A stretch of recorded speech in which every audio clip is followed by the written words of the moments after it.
الحمدللہ رب العالمین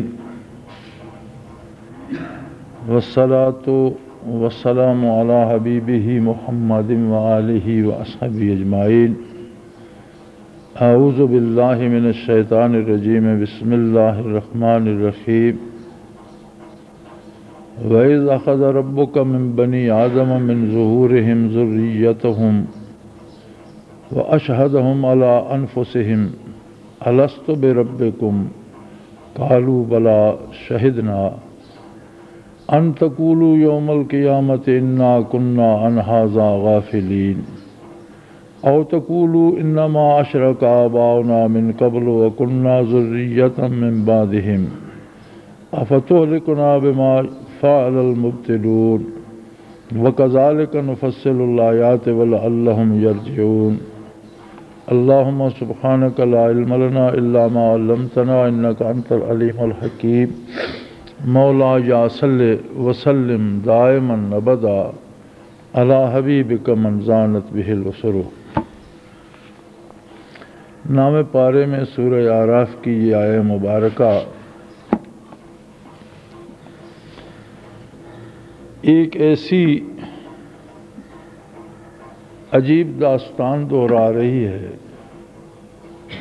ایک ایسا عجیب واقعہ ارشاد فرما رہی ہے جس تک عقل انسانی کی رسائی ممکن نہیں، اور اس میں بھی رائے برابر شک نہیں کہ یہ حق ہے، اس لیے کہ اللہ کریم فرما رہا ہے، لہذا یہ حق ہے، اللہ کی کتاب میں موجود ہے۔ فرمایا وہ وقت یاد کرو جب تمہارے رب نے تمام اولاد آدم کی پشتوں سے ان کی اولادوں کو نکال کھڑا کیا،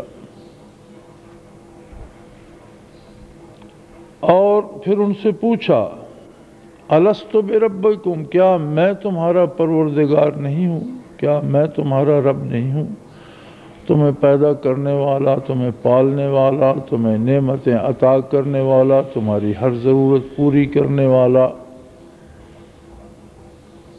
قالوا بلا شہدنا، سب نے کہا کہ بے شک تو ہی ہمارا رب ہے اور ہم سب اس پر گواہ ہیں۔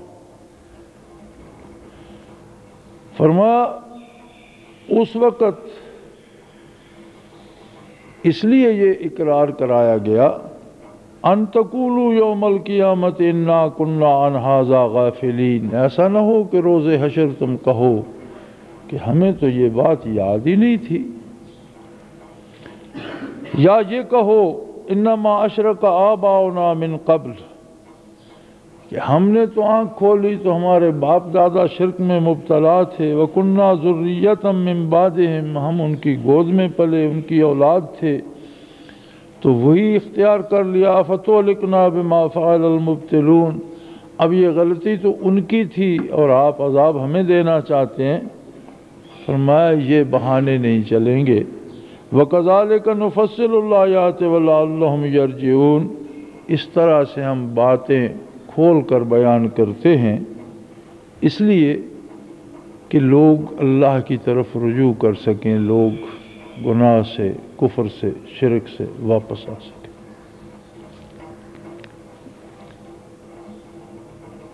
اب یہ ایک ایسی بات ہے کہ جو واقعی ہوئی ہے اور ہمارا ایمان ہے کہ قرآن کریم کا حرف حرف سچا ہے، لیکن ہم میں ایسا کوئی بھی نہیں جسے یہ واقعہ یاد ہو۔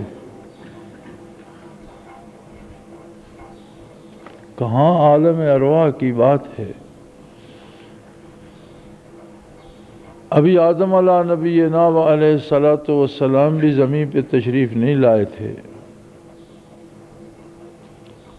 تو تمام ارواح کو جمع کر کے یہ عہد لیا گیا۔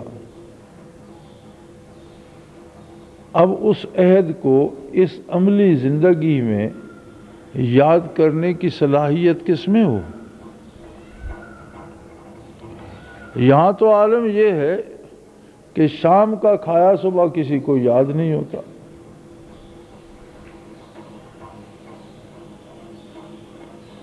تو بعثت انبیاء علیہم السلام کا مقصد اولین یہی ہوتا ہے کہ بندے کا تعلق رب جلیل کے ساتھ جوڑے، اور ایسا جوڑے کہ یہ سارے عہد، یہ سارے زمانے، یہ ساری باتیں اس کے دل میں، اس کی نگاہوں میں گھوم جائیں، تازہ ہو جائیں۔ اور یہی کمال ہوتا ہے اللہ کے نبی اور رسول کا کہ جس قوم کی طرف وہ مبعوث ہوتا ہے اسے یہ قوت دی جاتی ہے کہ وہ پوری قوم اگر اس کا اتباع اختیار کرے تو پوری قوم کے قلوب کو وہ نور اور وہ روشنی عطا کر لے۔ آقا نامدار صلی اللہ علیہ وآلہ وسلم چونکہ ساری انسانیت کی طرف مبعوث ہوئے اور سارے جہانوں کے لیے، عالمین کے لیے اللہ کی رحمت مبعوث ہوئے، لہذا سارے زمانے کو اگر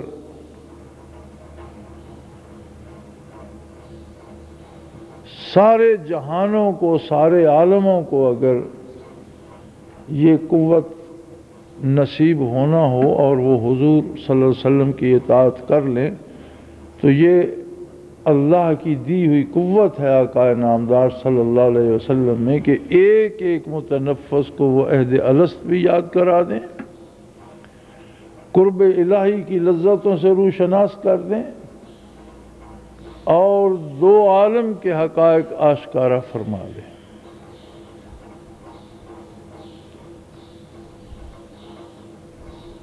اب اس عالی مرتبے کے ساتھ ہمیں دیکھنا یہ ہے کہ برکات نبوی علی صاحب الصلاۃ والسلام میں سے ہمارے سینے میں کیا پہنچا، ہمارے دلوں میں کیا پہنچا، ہماری دماغ میں، ہماری یادداشت میں، ہمارے علوم میں، ہمارے جاننے میں کیا اضافہ ہوا۔ اگر تو وہ عہد الست ہمیں آج کے واقعہ کی طرح آنکھوں کے سامنے آ گیا،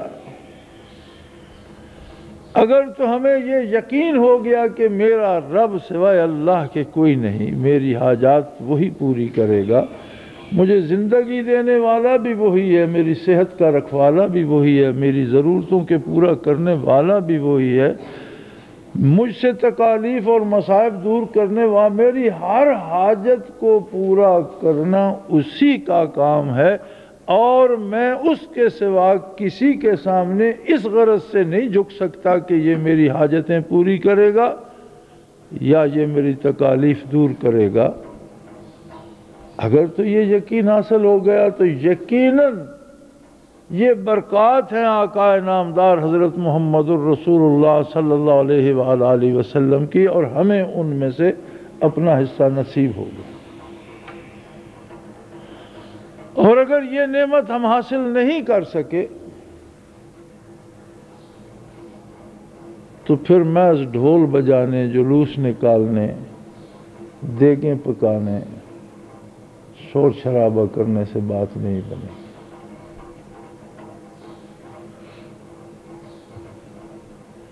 آپ صلی اللہ علیہ وآلہ وسلم کا ذکر خیر افضل ترین عبادت ہے، آپ کے معجزات کا بیان عبادت ہے، آپ کے اخلاق کریمانہ کا بیان عبادت ہے، آپ کی ذات کی ہر صفت کا بیان عبادت ہے، وہ اپنی جگہ۔ لیکن دیکھنا یہ ہے کہ اس ساری کہانی میں، اس سارے قصے میں، اس ساری عبادت میں، ان سارے اذکار میں، ان ساری محافل میں، ان سارے اجلاس میں ہمارے دل میں کیا آیا۔ چونکہ معرفت پیغمبر صلی اللہ علیہ وآلہ وسلم بنیاد ہے معرفت الہی کی۔ جتنا جتنا کوئی عظمت نبوی سے آگاہ ہوتا جائے گا اتنا اتنا عظمت الہی سے بھی آشنا ہوتا چلا جائے گا۔ اللہ کریم نے اپنی معرفت کا زینہ ہی یہ بتایا ہے هو الذی ارسل رسولہ بالہدی ودین الحق لیظہرہ علی الدین کلہ۔ اللہ وہ ہے جس نے اپنے رسول صلی اللہ علیہ وآلہ وسلم کو بھیجا ہدایت کے ساتھ اور دین حق کے ساتھ، بالہدی ودین الحق۔ خدا عربی میں بڑا وسیع المعنی لفظ ہے۔ خدا اور ہدایت کا معنی یہ ہے کہ کسی بھی کام کو کرنے کا صحیح طریقہ ہدایت کہلاتا ہے۔ اللہ کو ماننے کا صحیح انداز ہدایت ہے، نبی علیہ السلام کو ماننے کا صحیح طریقہ ہدایت ہے، ہر کام کو سنت کے مطابق صحیح کرنے کا، جائز طریقے سے کرنے کا طریقہ ہدایت ہے۔ اسی طرح عملی زندگی میں جو جو کام ہم کرتے ہیں، جو صحیح طریقے سے کاروبار کرنا ہدایت ہے، صحیح طریقے سے معاملات کرنا ہدایت ہے، صحیح اخلاقیات کے حدود کے اندر رہنا ہدایت ہے۔ زندگی کا ہر کام ہدایت بن جاتا ہے جب اس پر آقا نامدار صلی اللہ علیہ وسلم کی غلامی کی مہر لگ جائے، اور ہر کام گمراہی بن جاتا ہے جو حضور علیہ السلام کے احکام کے خلاف ہو، آپ کی سنت کے خلاف ہو، آپ کے بتائے ہوئے طریقے کے خلاف۔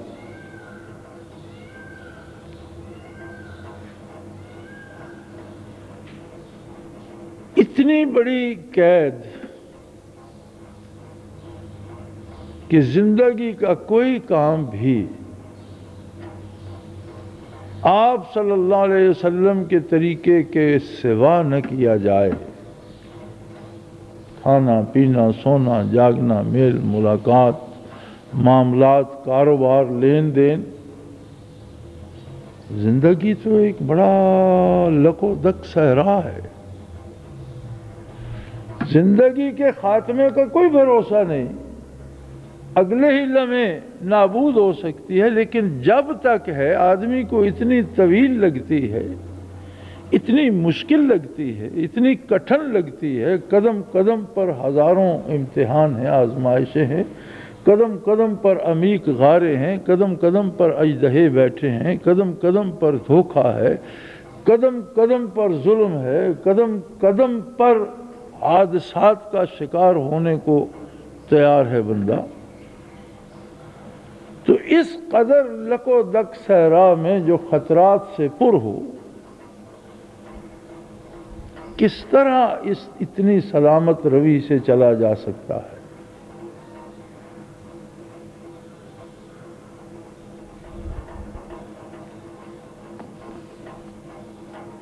علامہ مرحوم نے ایک شعر میں اس کا سلیقہ سکھایا، کسی یکجائی سے اب عہد غلامی کر لو، ملت احمد مرسل کو مقامی کر لو۔ کہ تم صرف اتنا کرو، ایک عہد کر لو اپنے آپ کے ساتھ کہ میں وہ کروں گا جس کے کرنے کا سلیقہ اور طریقہ حضور بتائے۔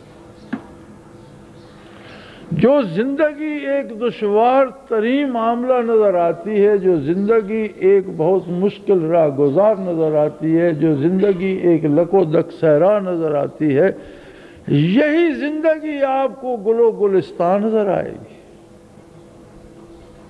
یہی زندگی بہار آفریں بن جائے گی، یہی زندگی دلکش اور دلربا بن جائے گی۔ تمام مصائب آپ کے راستے سے ہٹتے چلے جائیں گے اور آپ سمجھیں گے کہ زندگی تو پھولوں کی سیج ہے، زندگی تو ایک ایسی روش ہے کہ جس پہ ہر قدم پھولوں پہ پڑتا ہے۔ اب کیسی عجیب بات ہے کہ ایک طرف لک و دک صحرا اور خارزار اور ویرانے اور حادثات ہیں، اور دوسری طرف بہاریں ہی بہاریں ہیں اور گلستان ہی گلستان ہیں، ہر قدم پھولوں پہ پڑتا ہے۔ لیکن کتنا بدنصیب ہے انسان کہ ان بہار آفرینیوں کو چھوڑ کر لک و دک صحراؤں کا راہی بنتا ہے اور مسافر بنتا ہے۔ کیسی عجیب بات ہے! ایسا کیوں ہوتا ہے؟ آخر ایسا کیوں ہوتا ہے؟ اس لیے کہ ہم اپنی عقل پہ اعتبار کرتے ہیں، خود کو دانا سمجھتے ہیں، اگرچہ ہم کچھ نہیں جانتے۔ حقیقت یہ ہے کہ ہم اپنی ذات، اپنے وجود کے بارے بھی کچھ نہیں جانتے۔ اگر جانتے ہوتے تو ایک ذرا سی بیماری میں طبیب اور ڈاکٹر کے پاس کیوں جاتے؟ ہمیں پتہ ہوتا میرے وجود میں کہاں کیا نقص ہے، ہم اسے دور کر لیتے۔ اسے دور کیسے کرنا ہے؟ وجود ہمارا ہے، اب اس کی اصلاح کے لیے ہم ڈاکٹر کہتے ہیں جی آپ کو تو کاٹنا پڑے گا، آپ کا سینہ چاک کرنا پڑے گا، آپ کے دل کا آپریشن کرنا پڑے گا، تو ہم پلے سے لاکھوں روپے بھی دیتے ہیں اور اس کی منت بھی کرتے ہیں کہ خدا کے لیے میرا سینہ چاک کر دو، میرا دل مرمت کرو۔ کیوں؟ ہم سمجھتے ہیں کہ یہ جانتا ہے، ہم نہیں جانتے۔ روزمرہ کے امور میں ہم سے اپنے کپڑے نہیں سیے جاتے، ہم درزی کے پاس جاتے ہیں، ہمیں پتہ ہے کہ یہ جانتا ہے، ہم نہیں جانتے۔ ہم سے اپنا جوتا نہیں بنایا جاتا، ہم موچی کے پاس یا جوتے والے کے پاس جاتے ہیں، ہمیں پتہ ہے یہ بنا سکتے ہیں، ہم بنانا نہیں جانتے۔ زندگی کے ہر شعبے میں ہم اس شعبے کے آدمی کے پاس جاتے ہیں۔ ایک ذرا سی دیوار مرمت کرنی ہو تو مستری تلاش کرتے ہیں، گھر بنانا ہو تو مستری اور مزدوروں کی خدمات مستعار لیتے ہیں، مقدمہ اپنا لڑنا ہو فیس وکیل کو دیتے ہیں کہ میری طرف سے تم بات کرو۔ کیوں؟ وہ قانونی موشگافیاں جانتے ہیں، ہم نہیں جانتے۔ یعنی زندگی کے ہر پہلو میں ہم نادان ہیں، لیکن جب پہلو آتا ہے اللہ اور بندے کے تعلق کا تو سب مفتی بن جاتے ہیں، سب کہتے ہیں میں خود جانتا ہوں۔ کوئی کچھ بھی نہیں جانتا، صرف محمد الرسول اللہ صلی اللہ علیہ وآلہ وسلم جانتے ہیں بندہ کیا ہے، رب العالمین کی شان کیا ہے، بندگی کے آداب کیا ہیں اور عظمت الوہیت کیا ہے، بندے کو کس طرح رہنا ہے اور اللہ کے کرم کے انداز کیا ہے۔ یہ موضوع ہے آقا انعامدار صلی اللہ علیہ وآلہ وسلم کا، اور جتنا جس کا تعلق نبی کریم صلی اللہ علیہ وسلم سے ہو جائے، جتنی جس کو محبت ہو جائے۔ محبت کیوں ہوتی ہے اور کیا ہوتی ہے؟ یہ ایک ایسا سوال ہے جس پہ زمانے گزر گئے انسانوں کو بحث کرتے اور اس کی تشریحیں لکھتے، لیکن حتمی بات کوئی کر نہیں سکا۔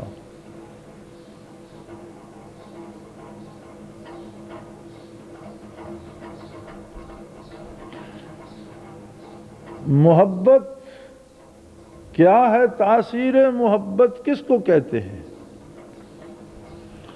محبت کیا ہے؟ تاثیر محبت کس کو کہتے ہیں؟ تیرا مجبور کر دینا، میرا مجبور ہو جانا۔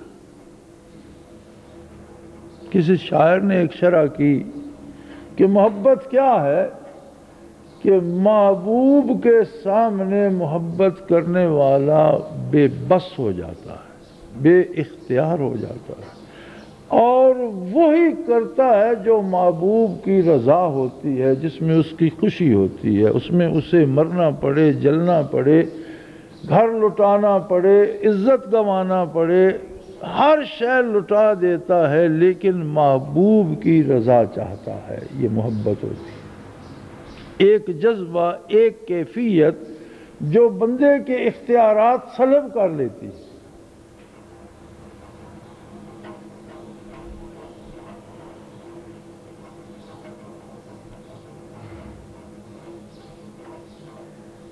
اور یہی تو جھگڑا ہے کہ ہم اپنے اختیارات خود استعمال کرنا چاہتے ہیں، ہم خود جانتے ہیں ہر بات، ہم خود سمجھتے ہیں ہر کام، ہم ہر کام اپنی عقل سے، اپنی رائے سے، اپنی پسند سے کرنا چاہتے ہیں، جبکہ محبت کا تقاضا یہ ہے کہ تمہاری پسند تو ختم ہو گئی جب تم نے محبت کا دعویٰ کیا، تمہاری پسند ختم ہو گئی، اب پسند محبوب کی ہے، وہ کیا چاہتا ہے۔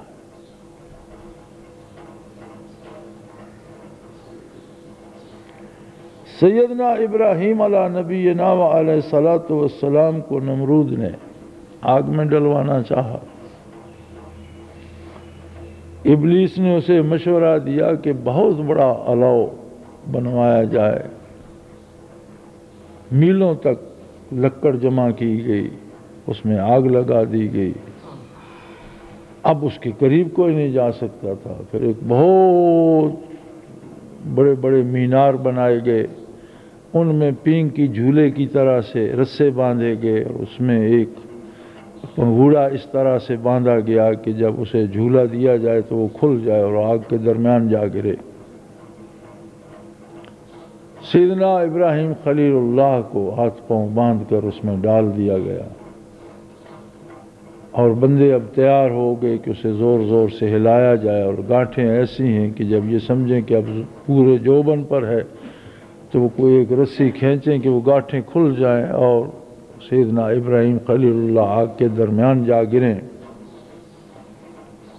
جب جھولے میں ڈال چکے تو مفسرین کرام لکھتے ہیں کہ ملائکہ نے جبرائیل امین سے عرض کیا کہ تو قاصد ہے بارگاہ الوہیت کا اور سردار ہے تمام فرشتوں کا۔ یہ حال خلیل اللہ کا ہم سے دیکھا نہیں جاتا، برداشت نہیں ہو سکتا، بار الوہیت سے اجازت لے دے، ہم کافروں کو تباہ کر دیں، اٹھا کر آگ میں پھینک دیں، یا کم از کم یہ اجازت تو مل جائے کہ ہم اللہ کے خلیل کو وہاں سے اٹھا لیں یا آگ بجھا دیں، یہ کچھ تو ہمیں اجازت ہو۔ انہوں نے بارگاہ الوہیت میں دعا کی، جواب آیا کہ جو چاہو کرو، لیکن ابراہیم سے جا کر پوچھ لو، جسے امتحان درپیش ہے، جسے آگ میں پھینکنے لگے اس سے بات کرو، میری طرف سے اجازت ہے۔ جبرائیل امی حاضر ہوئے، یا خلیل اللہ حکم دیجئے آگ ٹھنڈی کر دیں، بجھا دیں، حکم دیجئے اس پہ بارش برسا دیں، حکم دیجئے کفار کو تباہ کر دیں، کچھ بھی نہیں تو کم از کم آپ کو اٹھا لیں۔ انہوں نے فرمایا کس نے کہا تمہیں؟ مجھے سب فرشتوں نے کہا، میں نے بارگاہ الوہیت میں عرض کی، اللہ نے مجھے آپ کے پاس بھیجا۔ فرمایا جبرائیل، اللہ خود دیکھ رہا ہے؟ بے شک دیکھ رہا ہے۔ بچانے پہ بھی قادر ہے؟ بے شک قادر ہے۔ فرمایا تم درمیان میں کیوں پڑتے؟ فرشتوں کا درمیان میں کیا واسطہ؟ یہ تو میری اور اس کی بات ہے، وہ میرے ساتھ ہے، میرے پاس موجود ہے، میں بھی اس کی مخلوق، آگ بھی اس کی مخلوق، یہ کافر بھی اس کی مخلوق، وہ ساری مخلوق اس کے قبضے قدرت میں ہے۔ وہ چاہتا تو انہیں یہ سوچنے بھی نہ دیتا، وہ چاہتا تو انہیں آگ جلانے نہ دیتا، وہ چاہتا تو انہیں لکڑیاں لانے نہ دیتا، وہ چاہتا تو یہ سارے پروگرام بنانے نہ دیتا۔ اب اگر وہ میرے پاس تم سے زیادہ قریب ہے اور دیکھ رہا ہے تو میرے لیے شرم کی بات نہیں کہ میں اس کے سامنے تم سے مدد مانگوں۔ تم نے یہ نہیں سوچا؟ فرشتوں سے کہو یہ میرا اور میرے محبوب کا معاملہ ہے، اس میں تمہارا کچھ نہیں۔ اور وہ ایسا قادر ہے کہ لپکتے شعلوں کو جب ادھر انہوں نے وہ پنگھوڑا چھوڑا تو ادھر اس نے حکم دیا، قلنا یا نار کونی بردا، ہم نے حکم دیا آگ ٹھنڈی ہو جا، اور صرف ٹھنڈی نہیں، وسلام علی ابراہیم، ابراہیم کے لیے سلامتی بن جا۔ جہاں جا کر گرے، جو لکڑیاں جل رہی تھیں وہ سرسبز درخت ہو کر پھولوں اور پھلوں سے لد کر کھڑی ہو گئی، اور کئی دن بعد نمرود نے جب محل پہ چڑھ کے دیکھا تو دھوئیں کے بادل گردا گرد سے اٹھ رہے تھے اور دھوئیں کے درمیان ایک گلستان نظر آ رہا تھا، تو سمجھا ہر چیز خاکستر ہو گئی ہوگی، لیکن آگ نے انداز گلستان پیدا کر دیا۔ کیوں؟ یہ محبت ہے، اسے عشق کہتے ہیں۔ یہ جو تعلق تھا ابراہیم خلیل اللہ کا رب العالمین کے ساتھ، یہ محبت ہے۔ محبت کیا ہے؟ تاثیر محبت کس کو کہتے ہیں؟ تیرا مجبور کر دینا، میرا مجبور ہو جانا۔ اگر تو اس بات پہ راضی ہے کہ یہ تیرے گناہگار، فاسق، فاجر، بدکار اور کافر مجھے جلا دیں، یہ تیری پسند ہے تو میں تیری پسند پہ راضی ہوں، میں جل جاؤں گا۔ کسی کو اس میں مداخلت کی کیا ضرورت ہے؟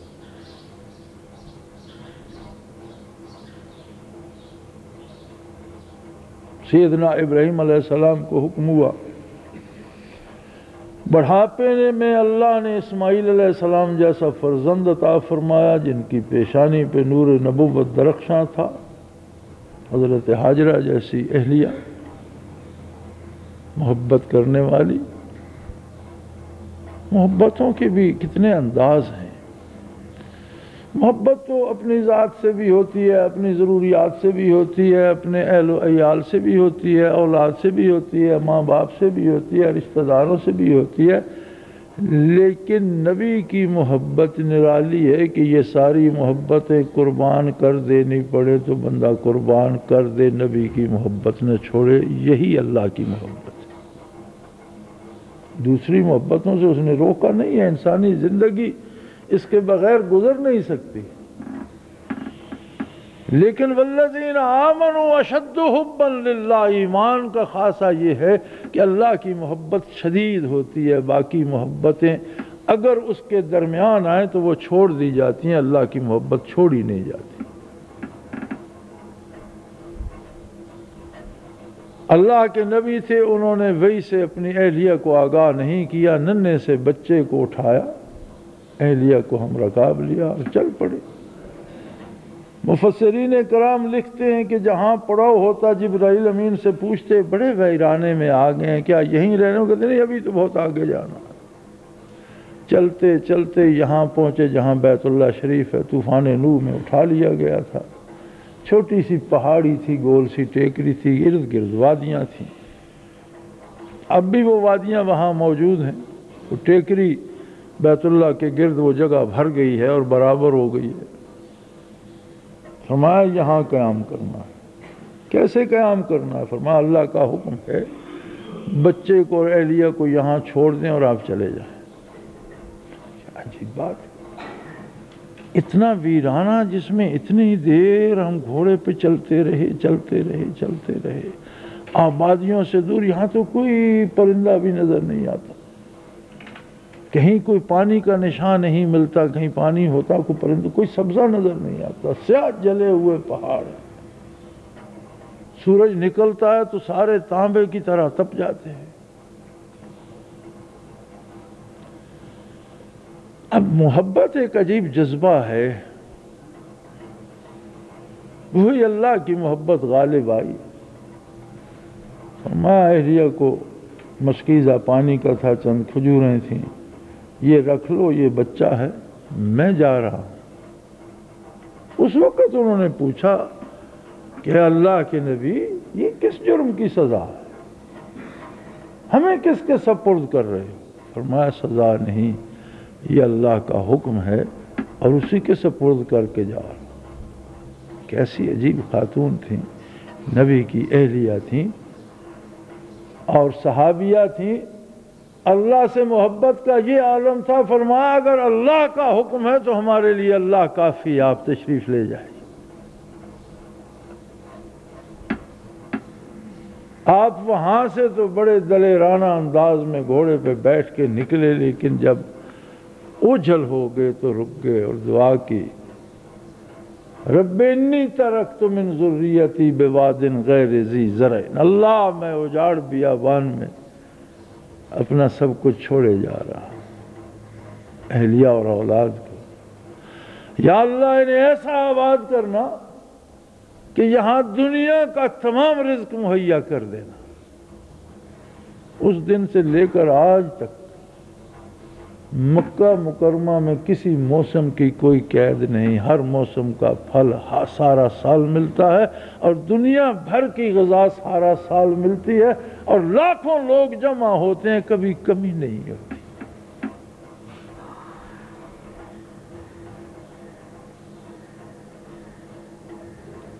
یہ سارے کیا ہیں؟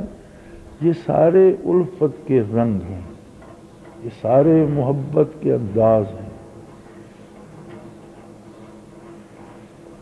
اب جب حضرت حاجرہ کو پانی کی کمی ہوئی اور آپ صفا اور مروہ پہ چڑھ کے دیکھنے کو گئیں، تو سیدنا اسماعیل علیہ السلام پیاس سے بے حال ہو کر لیٹے ہوئے تھے، آپ کا دودھ مبارک بھی سینہ اطہر میں خشک ہو گیا تھا، پیاس کی وجہ سے پانی کئی دنوں سے نہیں تھا، ننھا سا بچہ ایڑیاں رگڑ رہا تھا اور کوئی پاس نہیں ہے، تو آپ پریشان ہوتی، جب آپ وادی میں اترتی اسماعیل آنکھوں سے اوجھل ہو جاتے تو آپ دوڑ پڑتی، پھر اگلی پہاڑی پہ چڑھتی تو جہاں سے بچہ نظر آتا وہاں سے چلنا شروع کر دیتی، پھر دوسری طرف آتی، جہاں گہرائی میں اترتی پھر دوڑنا شروع کر دیتی، جب اگلی پہاڑی پہ چڑھتی صفا اور مروہ کے درمیان دوڑتی رہیں، 7 چکر آپ نے لگائے۔ 7ویں چکر پہ جب مروہ پہ چڑھ کے دیکھا تو سیدنا اسماعیل علیہ السلام جہاں کھریاں رگڑ رہے تھے وہاں سے پانی کا چشمہ ابل رہا، وہی آب زمزم ہے، تب سے اب تک ختم نہیں ہوا۔ اور حضور علیہ السلام فرماتے ہیں کہ پانی کو بہتا دیکھ کر مائی صاحبہ دوڑتی ہوئی آئیں اور اس کے گرد ریت کی دیوار بنا کر حکم دیا، زمزم ٹھہر جا۔ تب سے اس کا نام زمزم ہے، اگر آپ اسے روکتی نہیں تو حضور فرماتے ہیں ساری دنیا پہ بہتا چلا جاتا۔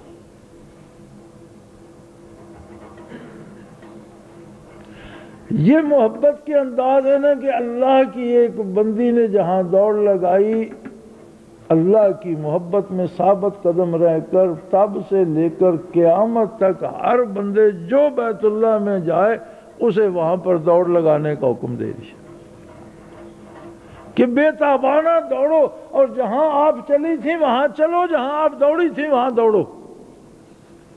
عمرہ کرو تو صفا مروہ کی صحیح کرنی پڑتی ہے، حج کرو تو صفا مروہ کی صحیح، حتیٰ کہ آقا نامدار حضرت محمد الرسول اللہ صلی اللہ علیہ وسلم نے وہاں دوڑ لگائی۔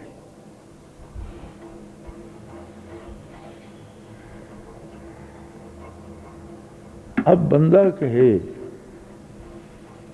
کہ مجھے اللہ اور اللہ کے رسول سے محبت بھی ہے لیکن جیوں گا اپنی مرضی سے، تو یہ دو باتیں سچ نہیں ہیں۔ محبت تو وہ ہے جو بندے کو دیوانہ کر دیتی ہے، اسے پاگل بنا دیتی ہے۔ لوگ کہتے ہیں یہ ایسا کیوں کر رہا ہے؟ بھلا عقل سے پوچھو، عقل یہ مانیں گی کہ بچے کو جا کر ویرانے میں چھوڑو؟ عقل یہ مانیں گی کہ بغیر کسی سہارے کے چھوڑ کے چلے جاؤ؟ عقل یہ مانیں گی کہ رہنے پہ تیار ہو جاؤ؟ عقل کو یہ بات عقل کے پلے پڑے گی کہ وہ بے تابانہ صفا مروہ میں دوڑے؟ وہاں دوڑنے سے کہاں سے پانی آ جائے؟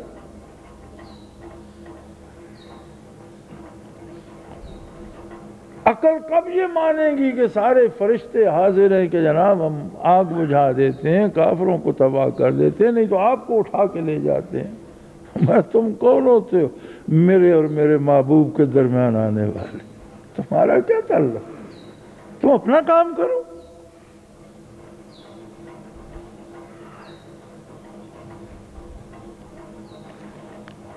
یہ وارفتگی، یہ عشق، یہ محبت، اسے دیوانگی کہیے، بے وقوفی کہہ لیجئے، لیکن یہ انتہائی قیمتی دولت ہے، اور یہی وہ دولت ہے جو سوائے محمد الرسول اللہ صلی اللہ علیہ وسلم کے اور کہیں سے مل نہیں سکتی۔ ہر نبی محبتوں کا امین تھا، لیکن سارے دروازے بند ہو چکے۔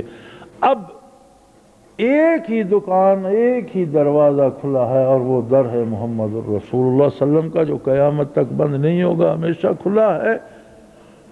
اور کتنا کریم ہے رب، اور کتنا کریم ہے اس کا رسول، گزشتہ کا حساب نہیں لیتے، کتنے گناہ کوئی کر چکا ہے۔ جس دم صدق دل سے کہہ دے کہ مجھے محبت چاہیے، اسی دن مالا مال کر دے۔ پچھلا حساب ہی نہیں لیتے کہ تم آج تک کہاں تھے، تم 40-50 برس کیا کرتے رہے، تم نے تو اتنے گناہ کر لیے، تم نے تو اتنی برائیاں کر لی، تم نے تو اتنا کفر۔ فرمایا کچھ بھی نہیں، جو بھی کر چکے ہو اس کو چھوڑو، فیصلہ یہ کرو کہ تمہیں کوئی ذرہ محبت کا چاہیے یا نہیں، درد دل کی طلب ہے یا نہیں، عشق چاہتے ہو یا نہیں۔ چاہتے ہو تو فرمایا دامن پھیلاؤ، یہاں صرف نعمت ہی نہیں ملتی، دامن بھی عطا کر دیے جاتے، دروازے پہ آ کر دیکھو۔ لیکن اپنی ذاتی رائے، اپنی ذاتی آنا، اپنی ذاتی عقل مندی، یہ چھوڑ کے جانا پڑتا، خالی ہاتھ جانا پڑتا، تہی دست جانا پڑتا، اپنے آپ کو مٹا کے جانا پڑتا ہے کہ میں نہیں ہوں، صرف تو ہے۔ یہ ماہ مبارک ہمیں پھر سے یاد دلا رہا ہے کہ اللہ کا وہ حبیب صلی اللہ علیہ وسلم جو تمام جہانوں کو درد دل عطا کر سکتا ہے، اس کی پیدائش کا مبارک مہینہ ہے۔ آؤ جھولیاں بھر لو۔ اللہ کریم سب کو توفیق عطا فرمائے۔ وآخر دعوانا الحمدللہ رب العالمین۔